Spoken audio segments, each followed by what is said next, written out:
Good morning everybody, how's it going? I'm Vince. Welcome to the fitness test. The first thing we do is a little bit of a warm up. Anything just to get your heart rate up a little bit.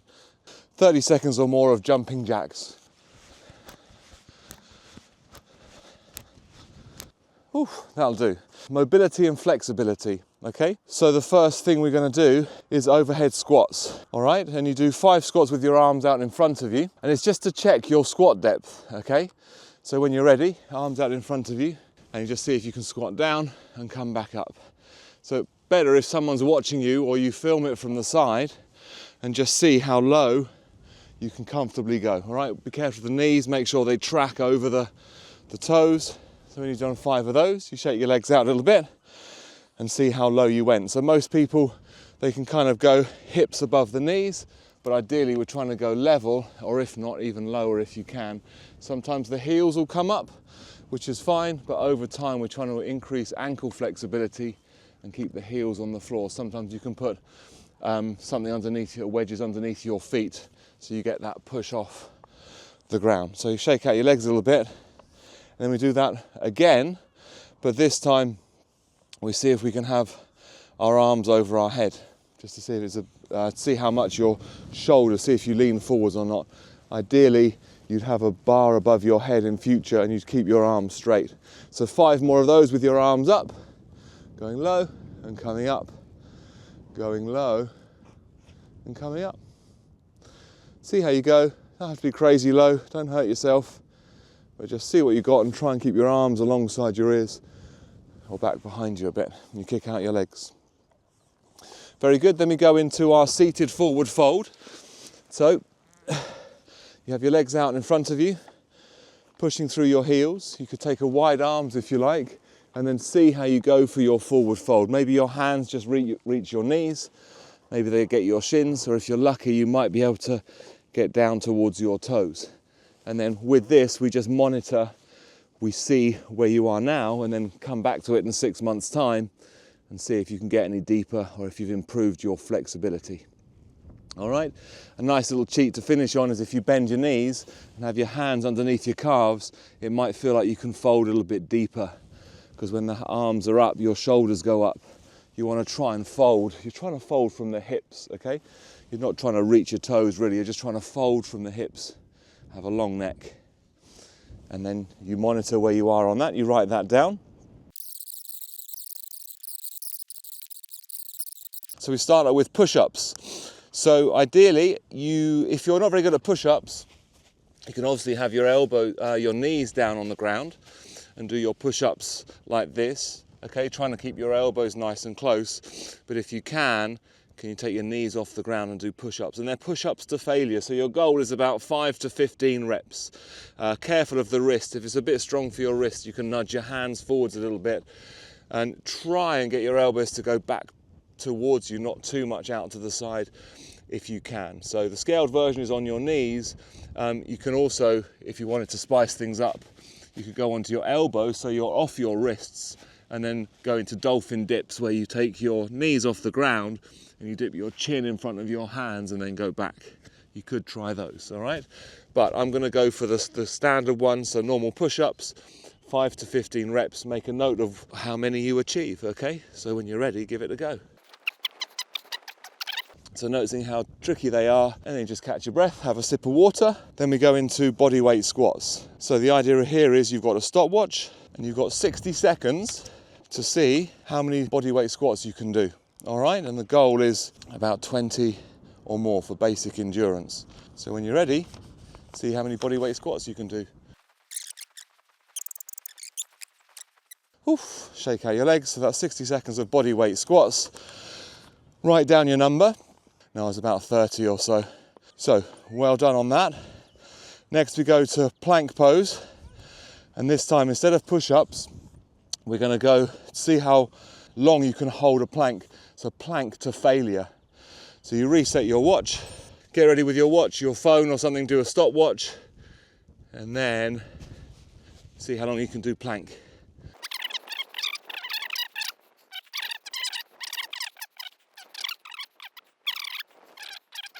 Cardio and endurance, okay?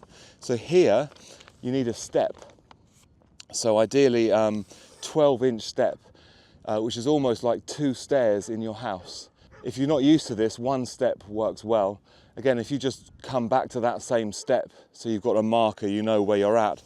I've got a couple of blocks I'm going to get, that you have 3 minutes and you count your steps, okay?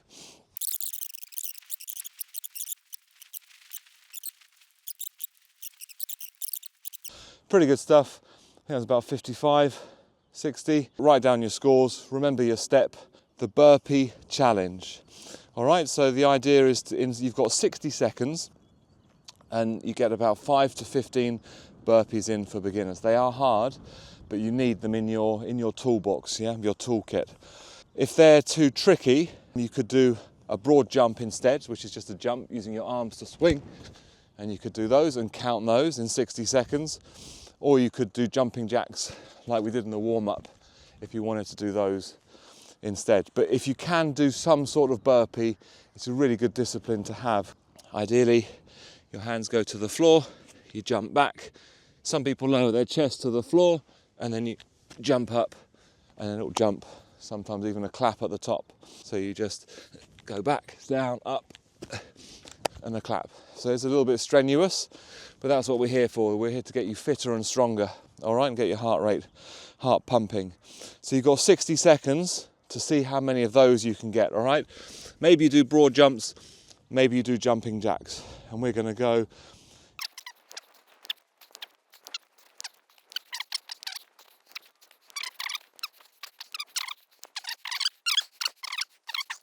It's yoga poses, so balance and flow. So the first one's a balance test, all right? And you're trying to hold it for 30 seconds. So you've got tree pose, ideally it's tree pose, but it could also be warrior 3 pose, all right? So a brief introduction of tree pose is your feet are together, and then you bring one heel up, your toes tap, and you lift the toes off the ground, the heel's just above the ankle. That's a nice beginner version of tree pose.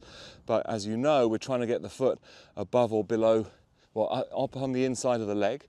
I've got shoes on, which I should be easier if I took them off, and you see if you can hold. You have a fixed point ahead of you and you've got a really strong standing leg, and you set your timer and you try and hold it for 30 seconds. So you do the other leg, focus point ahead of you, and this might tell you, so easy version is toes tapping, strong standing leg, heel is just above the ankle, so you can always put the toes down if you need. The other version, you could do this instead of, or try it, is warrior 3. So you float one leg back behind you.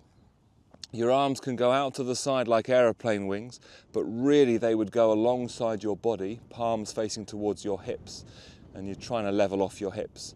But you could do this as a version of balancing and see how long you last. And then you swap over legs, obviously, write down that time, and you might find that one leg is stronger or better at than the other. So long neck, shoulders away from the ears. Anyway, so you've got tree pose or warrior 3. I mean, you could do any balancing really, but this is a bit easier just standing on one leg because you can wobble and correct. But you could do that if you like, if it's a bit tricky. Toes tap, just hover on one leg and see if you can keep that foot off the floor without touching it down. If you find that tricky, there's no hope. No, there's always hope. If you find that tricky, just touch the wall. So you could go to the side. Maybe your tree pose isn't that great, you're a bit wobbly, so if you just touch the wall, it takes the edge off, and then you might be a little bit more stable, okay? So you could try that, or a chair, or a sofa, whatever it is.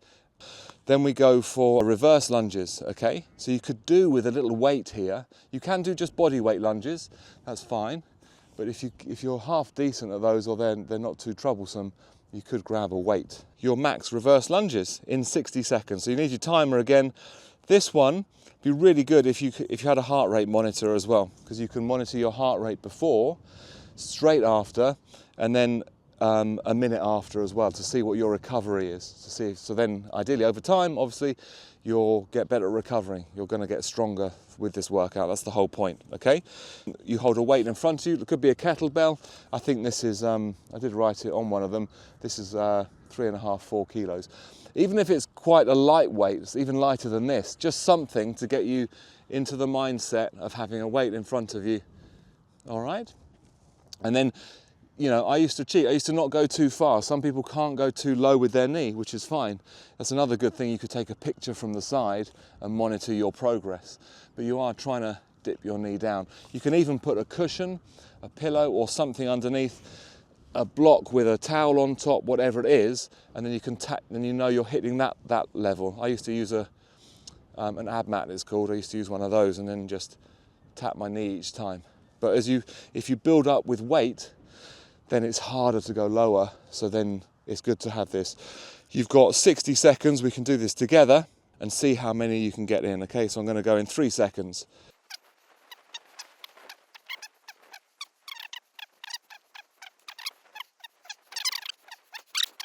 The next bit is dynamic flow.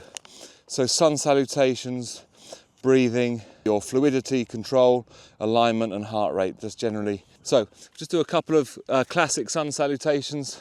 You inhale, take your arms up to the sky, you soften your knees, you dive down for a forward fold. You inhale, hands, knees, half lift. Exhale, fold. Step your right leg back and bring your right knee to the ground. Inhale, take your arms up. Hands come down to the ground, step into plank pose, knees, chest and chin, and lie on the floor, low cobra, inhaling up, exhaling down, toes tuck under, push into downward dog, get your right foot up to the top, find your balance, whoop, inhale, arms up, exhale, hands come down, step the back foot to the top, inhale, lift, exhale, fold, inhale, arms go all the way up.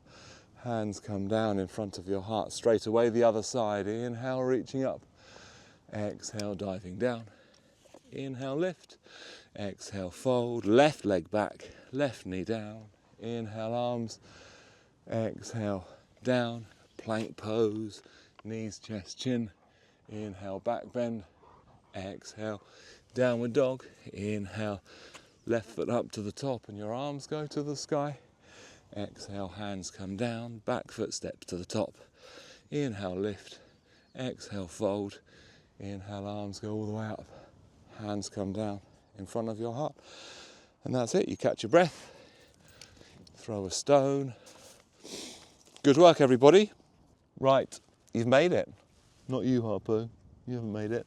A bit of core strength. So it's a 4-minute AMRAP. AMRAP just means as many rounds as possible. Okay, so this is a bit tricky if we're not together to monitor it because you can scale it up or scale it down. But ideally you would do 20 butterfly sit-ups, so feet together, knees wide, arms above your head. You kind of fling yourself forward and you're trying to touch your toes or get your arms in front. Right, so it'd be 20 of those. And then you go to alternating V-ups, all right? So that is where your arms and legs are straight and you sit up and you get opposite hand to touch foot. So right hand, left foot, come away, and then left arm, right foot. And you do 20 of those, so 10 each side. And then you've got floating knee crunches. So you can have your hands behind your head. It's like bicycle sit-ups where you twist and twist and twist and twist. And then we would go into plank. Then you would go into plank. You've got plank transfer or shoulder taps. So you go into a plank pose, and then a transfer is like you've got a weight or a dumbbell and you pass it underneath you to the other side, swap hands and pass it underneath the other side. 20 of those, or you could, if you haven't got a weight or don't want to, do shoulder taps. And you're trying not to move your rest of your body. You're trying to lock out core, glutes, legs, and do 20 shoulder taps each side. Then you go straight back in to your 20 butterfly sit-ups. You keep going, you keep going, you keep going through those rounds and see how many you can get in 4 minutes. Good timing. You having fun? Look at your nose, it's covered in it. Right. When you're ready, 20 butterfly sit-ups, as many rounds as we can.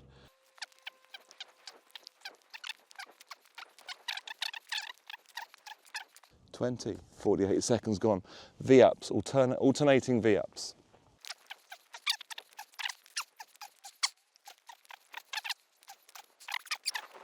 Floating knee crunches. Hands behind the head if you can, one. I do shoulder taps because I haven't got a weight with me. So that's it all done. Now we go back to the beginning for butterfly sit-ups. Find it, Harpo.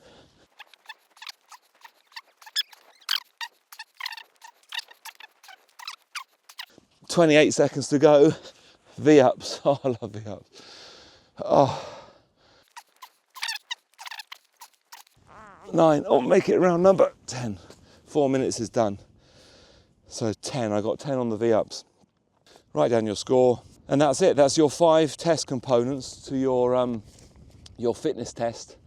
And it's what I would normally do to start you off on a fitness program. Lovely workout, that, all different areas included. Some you'll be good at, some you'll be not so good at, but that's all part of the fun. So yeah, keep training, keep getting stronger, and thanks for tuning in. See you later, bye.